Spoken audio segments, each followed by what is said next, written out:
একটি অপতথ্য বা তথ্যের বিকৃতি গোটা দেশকে অস্থিতিশীল করে ফেলতে পারে, মানুষে মানুষে তৈরি করতে পারে বিভেদ। আর তাই জাতীয় স্বার্থেই প্রয়োজন এসব অপতথ্যের বিপরীতে সঠিক তথ্যটি তুলে ধরা। সেই কাজটি করতে এসেছি আমি রুবাইয়া তদিতি। দর্শক, আপনাদের সবাইকে আমন্ত্রণ জানাচ্ছি রিউমার চেক নিয়ে ৭১-এর নিয়মিত আয়োজন ফেক নিউজ স্ক্যানারে। আজ আমাদের সাথে এই আয়োজনে অতিথি হিসেবে যুক্ত থাকছেন বাংলাদেশ সুপ্রিম কোর্টের আইনজীবী ব্যারিস্টার মুস্তাসিম তানজির এবং আছেন ফাইবার অ্যাটের chief technology officer Suman Ahmed Saber. আপনাদের দুজনকেই স্বাগত জানাচ্ছি। আপনাদের সাথে আলাপে যাব এবং খুব স্বাভাবিকভাবে রিউমার চেক নিয়েই আলোচনাটা হবে। তবে তার আগে একটা প্রতিবেদন দেখে নিতে চাই যাতে পরিস্থিতি সম্পর্কে একটা ধারণা পাওয়া যায়। খালেদ মহিউদ্দিনের টক শোতে বিএনপির ভারপ্রাপ্ত চেয়ারম্যান তারেক রহমানকে ধুয়ে দিলেন পিনাকি, এমন একটি ভিডিও সামাজিক যোগাযোগ মাধ্যমে ছড়িয়ে দেওয়া হয়েছে। ফ্যাক্ট চেক করে দেখা গেল পুরোটাই মিথ্যা তথ্য। ভিন্ন ভিন্ন 3টি ভিডিও ক্লিপ একসাথে যুক্ত করে এই ভিডিওটি তৈরি করা হয়েছে। ওদিকে জুলাই আন্দোলনে শহীদ মীর মাহফুজুর রহমান মুগ্ধের বাবা নাকি সংবাদ সম্মেলন করে বলছেন তার সন্তান পানি খাওয়াতে গিয়ে বা পুলিশের সামনে বুক পেতে দিয়ে নিহত হননি, এমন একটি ভিডিও সম্বলিত ফটোকার্ড সামাজিক যোগাযোগ মাধ্যম ফেসবুকে প্রচার করা হয়েছে। ফ্যাক্ট চেক করে জানা গেল এটাও অপতথ্য। যিনি এই সংবাদ সম্মেলনটি করেছেন তিনি মীর মুগ্ধের বাবা নন। এমন সংবেদনশীল 5টি অপতথ্যের ফ্যাক্ট চেক আমার হাতে। চলুন শুরুতেই সেটা দেখে নিই।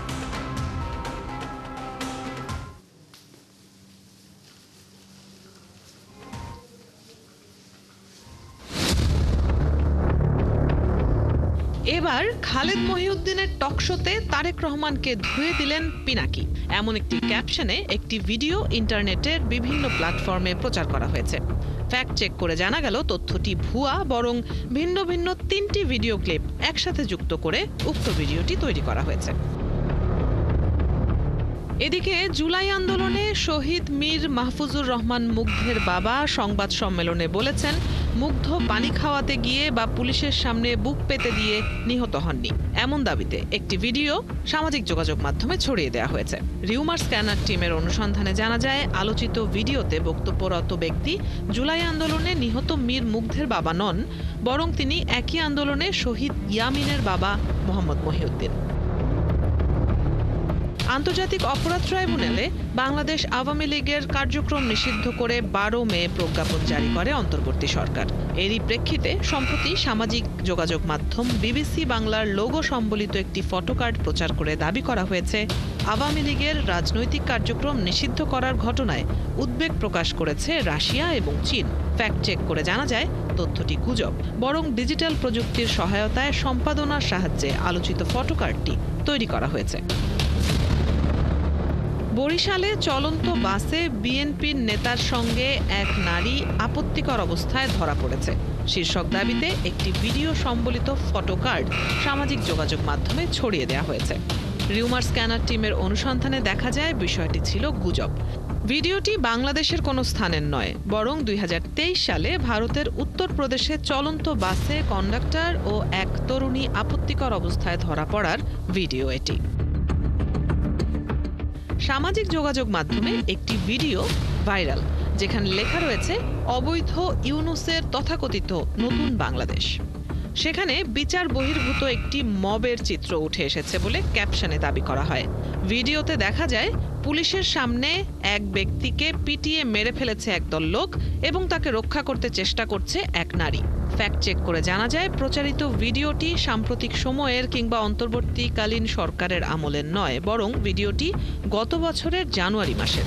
এছাড়া ভিডিওতে প্রদর্শিত আক্রমণের শিকার ওই ব্যক্তি মারা যাননি, বেঁচে আছেন। দর্শক, আজকে অপতথ্যের ফ্যাক্ট চেক বিশ্লেষণ করে দেখা গেল গুজব ছড়াতে রীতিমতো বিনিয়োগ করে খোলা হচ্ছে ইউটিউব চ্যানেল আর ফেসবুক পেজ, ব্যবহার হচ্ছে এআই এবং ছড়িয়ে দেওয়া হয়েছে সবকটি সামাজিক যোগাযোগ মাধ্যমে। রুবাইয়া তদিতি, ৭১। দর্শক, আগেই জানিয়েছি আমাদের সাথে আজ আছেন বাংলাদেশ সুপ্রিম কোর্টের আইনজীবী ব্যারিস্টার মুস্তাসিম তানজির এবং আছেন ফাইবার অ্যাটের chief technology officer Suman Ahmed Sabir. আমি শুরুতেই সুমন আহমেদ সাবিরের কাছে চলে যেতে চাই।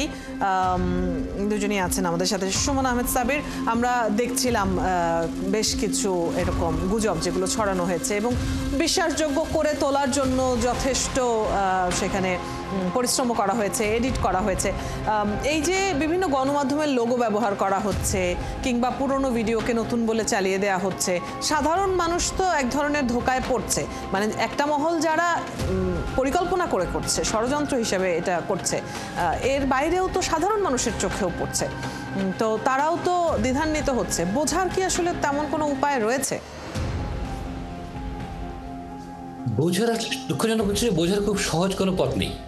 আপনাকে অত্যন্ত সতর্ক হতে হবে এবং এই প্রযুক্তিগত যে এই ফাঁকফোকরগুলোর সম্বন্ধে একটু ধারণা থাকতে হবে, নাহলে কিন্তু আপনি যে কোনো সময় যে কোনো মানুষ ধোকায় পড়ছেন।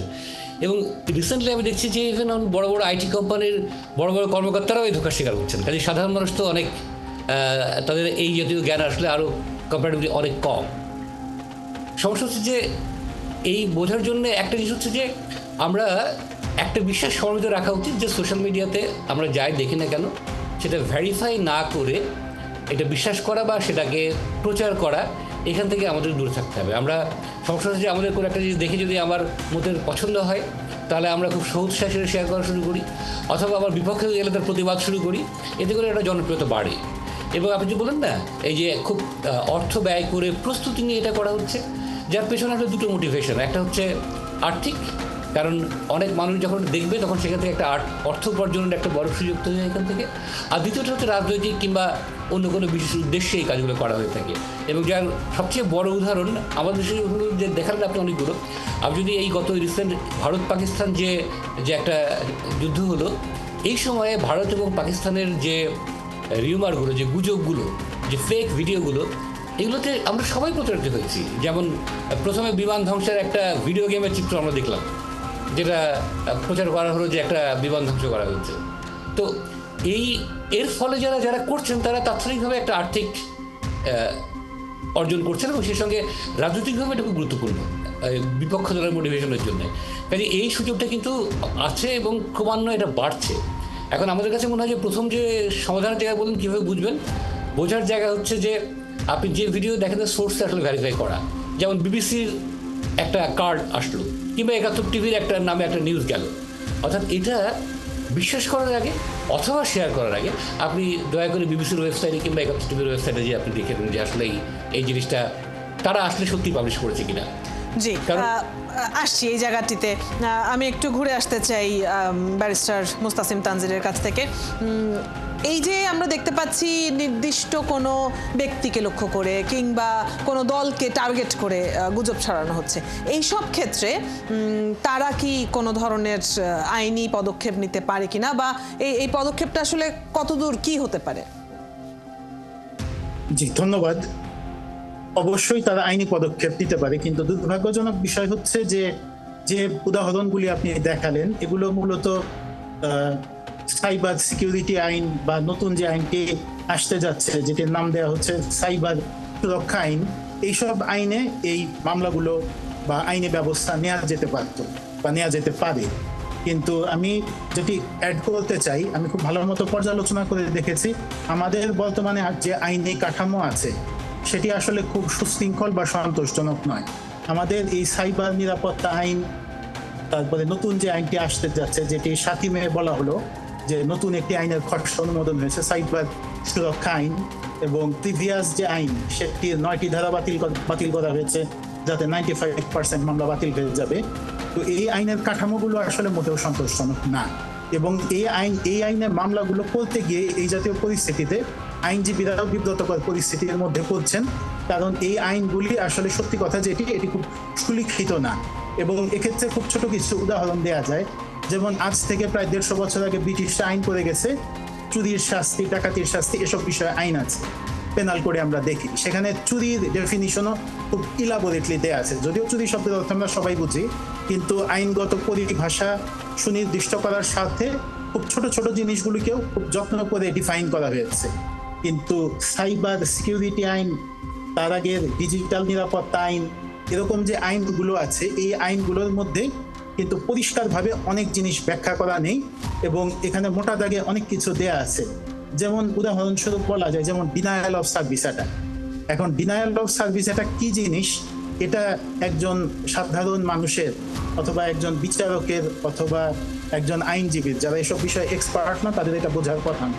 ফলে এই সংক্রান্ত মামলা পরিচালনা করতে যে বা বিচার কাজ পরিচালনা করতে যে একটা বিব্রতকর পরিস্থিতির সৃষ্টি হয়, কারণ সাইবার ট্রাইব্যুনালেও যাদের নিয়োগ দেওয়া হচ্ছে ওনাদেরও এই সংক্রান্ত কিন্তু কোনো স্পেশালাইজ ট্রেনিং বা এডুকেশন নেই, এবং জুডিশিয়ারিতে যারা আছেন এরকম স্পেশালাইজ ট্রেনিং যুক্ত তাদেরকেও কিন্তু এসব জায়গায় নিয়োগ দেওয়া হয়নি। ফলে আমরা এফেক্টিভলি কিন্তু এই জিনিসগুলো কাউন্টার, সত্য কথা যেটা সেটা করতে পারছি না। গত 15 বছর আমরা যেটা দেখেছি যে গভর্নমেন্ট কিন্তু সোললি অবসেসড ছিল যে সরকারের বিরুদ্ধে কে কোন অপমানসূচক কথা ফেসবুকে লেখলো এটা দিয়ে তাকে ধরার বিষয়, কিন্তু এই সংক্রান্ত যে সূক্ষ্ম বিষয়গুলো মানে আইনটাকে এফেক্টিভ করা, সেই বিষয়ে কিন্তু সরকারের কোনো যত্ন এবং এই সম্পর্কে জনসচেতনতা বাড়ানোর জন্য গণমানুষকে ফ্যাক্ট চেকিং এর ট্রেনিং দেয়া, সচেতনতার লেভেল বাড়ানো, এই কাজ যেগুলো করা দরকার ছিল গণমাধ্যমে, এবং সাইবার ল সম্পর্কে পাবলিক লিগাল এডুকেশন আমাদের কারিকুলামে অন্তর্ভুক্ত করা যেত, এরকম অনেক ব্যবস্থা নেওয়া যেত, এর কোনোটাই কিন্তু এফেক্টিভলি করা হয়নি।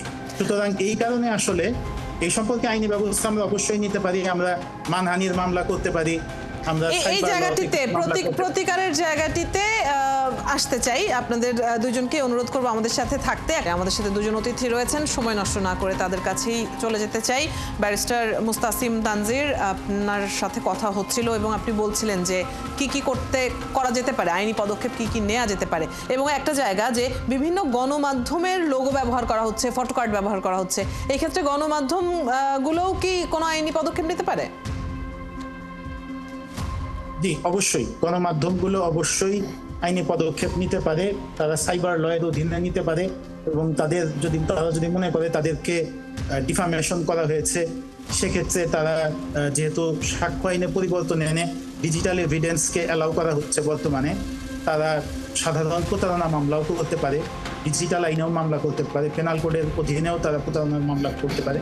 তো তাদের জন্য এই সবগুলো দিকে খোলা আছে, এমনকি তারা সিভিল মামলা করেও ক্ষতিপূরণ চাইতে পারে এই ক্ষয়ক্ষতি করার জন্য, তাদের মানহানি করে বা তাদের সুনাম ক্ষুণ্ণ করার জন্য। না, তবে ওই যে একটা সংকটের জায়গা আছে আপনি যেটি বলছিলেন, সেই জায়গাটি নিয়েও তো তাহলে কাজ করার প্রয়োজন রয়েছে। জি, ব্যাপকভাবে কাজ করার প্রয়োজন রয়েছে, কারণ আমি এই সম্পর্কে পড়াশোনা করতে গিয়ে এবং বিভিন্ন দেশের সাইবার ল গুলোর সাথে বাংলাদেশের সাইবার ল কম্পেয়ার করতে গিয়ে দেখলাম আমরা আসলে বিভিন্ন জায়গায় অনেক দিক থেকে খুব সাংঘাতিক রকম পিছিয়ে আছি, এবং এই সাইবার ল এখন প্রযুক্তি এত অবিশ্বাস্য রকম দ্রুত গতিতে অগ্রসর হচ্ছে, যারা টেকনোলজির সাইডে আছেন তারা জানেন, এমনকি আমরাও জানি যে মাত্র 2-3 বছরের মধ্যে আগের জিনিসটা অবসলিট হয়ে যাচ্ছে। ফলে এই আইনটা টাইম টু টাইম এটা আপডেট করা দরকার, এই আইনের সঙ্গে বিধিমালা থাকা দরকার, এবং আইন নিয়মিত গতিতে এক্সপ্যান্ড করা দরকার, কারণ 5 বছর আগের আইন বর্তমানে অনেক ক্ষেত্রে অ্যাপ্লিকেবল হবে না। সুমন আহমেদ সাবিরের কাছে আমি শেষ প্রশ্নটি রাখতে চাই।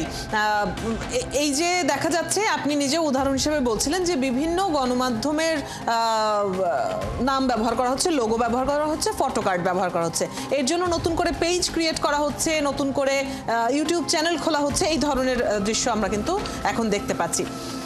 বিভিন্ন গণমাধ্যমগুলো যা করছে, তারা হয়তো এটা ভাইরাল হওয়ার পর, জানতে পারার পর তারা একটা বিবৃতি দিচ্ছে যে এটা আমরা প্রকাশ করিনি বা এটা আমাদের প্রচারিত কোনো সংবাদ নয়, কিন্তু সেই বিবৃতিটা মানুষের কাছে সেভাবে রিচ হচ্ছে না। এর পেছনে কারণ কি? গুজবটা যেভাবে ছড়াচ্ছে, মানুষ যেভাবে শেয়ার করছে, যখন সেটার মূল ঘটনাটি উঠে আসছে সেই জিনিসটা একইভাবে তো ছড়াচ্ছে না। সমাধান কি তাহলে? আপনার এই প্রশ্নের উত্তরে যাওয়ার আগে আমি একটু ব্যারিস্টার তানজিরের কথাকে একটু কমপ্লিমেন্ট করতে চাই, অথবা কিছু একটু দ্বিমত করতে চাই। সেটা হচ্ছে উনি মূলত ফোকাস করেছে হচ্ছে আইনের বিষয়টাকে গুরুত্ব দিয়েছেন, কিন্তু আমি মনে করি এটা আসলে এতে করে আমরা মূল বিষয়টা আসলে হারিয়ে যাচ্ছে। উনি যেটা বললেন, উদাহরণ দিলে যে ডিনার লাইফ সার্ভিস, এটা অনেকেই বোঝেন না। আমার প্রশ্ন হচ্ছে এই সাইবার আইনে বিচার করতে গেলে এটা আমাদের বুঝতে হবে, এটা লয়ারদের বুঝতে হবে, এটা কোর্টকে বুঝতে হবে, এটা পুলিশকে বুঝতে হবে। যে না বোঝেন তাহলে এটা কখনো ন্যায় বিচার করতে পারবেন না। আইনে সব কিছু টু দ্য পয়েন্ট লিখে দেওয়া সম্ভব না, এবং লিখে দিলে ওনারা বুঝবেন না এটার ব্যাখ্যা, যদি এই প্রযুক্তিগত মিনিমাম জ্ঞান ওরা না থাকে। কাজে এখানে আইনের চাইতেও আমি মনে করি অনেক বেশি গুরুত্বপূর্ণ ওনাদের একটা অ্যাওয়ারনেস বিল্ড আপ, ওনাদের একটা ক্যাপাসিটি বিল্ডিং দরকার। সেটা জুডিশিয়ারি যেমন দরকার, লয়ারদের যেমন দরকার, তেমনি দরকার হচ্ছে আমাদের আইন শৃঙ্খলা বাহিনীর, যাতে ওনারা রাইট এভিডেন্সটা কালেক্ট করতে পারেন। আইন প্রতি বছর চেঞ্জ করতে পারবেন না, প্রযুক্তি যে গতি দৌড়চ্ছে আইন চেঞ্জ করতে পারবেন না, বরঞ্চ এক্সিস্টিং আইনে আসলে প্রত্যেকটা বিচার সম্ভব যদি ওনাদের এই ক্যাপাসিটি বিল্ডিং করা যায়, যদি বোঝা যায় এটা মানহানি, যদি বোঝা যায় যে এটা ডিনাল অফ সার্ভিস। ডিনাল অফ সার্ভিস কিছুই না। আমি সবচেয়ে সাধারণ উদাহরণ দিই যে আজকে আমি একটা জায়গায় বাজারে ব্যবসা করছি, বাজারের সামনে আপনি একটা গার্বেজ ট্রাক থেকে ময়লা ফেলে দিয়ে গেলেন, আমার দোকানে কেউ আসতে পারলো না, this is also denial of service. তো এই বিষয় মূল অপরাধ কিন্তু একই, এটা আমাদের বুঝতে হবে। এবার আপনার প্রশ্নের উত্তরে আসি যে কেন এটা এই ফেকগুলো এত পপুলারিটি পায়। এর পেছনে মূল কারণ হচ্ছে চটকদার কিছু টাইটেল ব্যবহার করা, যেটা করে ইভেন আমি দেখছি যে অনেক প্রতিষ্ঠিত মিডিয়া, যদি আমি উদাহরণ দিয়ে বলি যে ভারতীয় মিডিয়ার কিছু অপপ্রচার আমি লক্ষ্য করেছি, তারা খবরগুলো কেমনভাবে দেয় মূল বিষয়টা সেখানে নেই, কিন্তু সেখানে যে যে যে টাইটেল দিয়েছে যে কাউকে আকৃষ্ট করতে বাধ্য, এবং ভিতরে দেখা যাচ্ছে আর সেই কন্টেন্টই নেই সেখানে। তো এই জাতীয় জায়গা থেকে আসলে আজকে মানুষকে বেরিয়ে আর পারবেন না। একটা হচ্ছে যদি আমরা মানসিক সচেতন হই, আর দ্বিতীয়ত হচ্ছে আইনের আওতায় যদি অপরাধীকে আনা যায়। এই দুটো বিষয় যদি করা যায় তাহলে পরে আসলে আমরা এখান থেকে মুক্তি পাবো। আর সত্যি ঘটনার খুব নিরস, কাজেই ওটা দর্শকদের আসলে ওইভাবে আকৃষ্ট করে না। এখন আপনি ওই রকম একটা লুক্রেটিভ টাইটেল দেওয়া যায়, তারা সেটা আকৃষ্ট করবে। এখন এই জায়গাটাতে এই ক্ষতিটুকু বেড়ে নেওয়া ছাড়া আমাদের খুব বেশি রাস্তা নেই আমাদের। সমাধানের পথ নিয়ে আমরা কথা বলছিলাম, যদিও সেটা যথেষ্টই কঠিন হবে। এই প্রযুক্তি যেই পরিমাণ ছড়িয়েছে, শিক্ষিত অশিক্ষিত সবার হাতে যেইভাবে পৌঁছে গিয়েছে, নিশ্চয়ই এই জিনিসটা যথেষ্টই চ্যালেঞ্জিং। তবে আপনাদের দুজনকে অসংখ্য ধন্যবাদ। অনেক কিছু পরিষ্কারও হলো, অনেকগুলো পরামর্শ আপনাদের কাছ থেকে পাওয়া গেল। ধন্যবাদ যুক্ত হবার জন্য।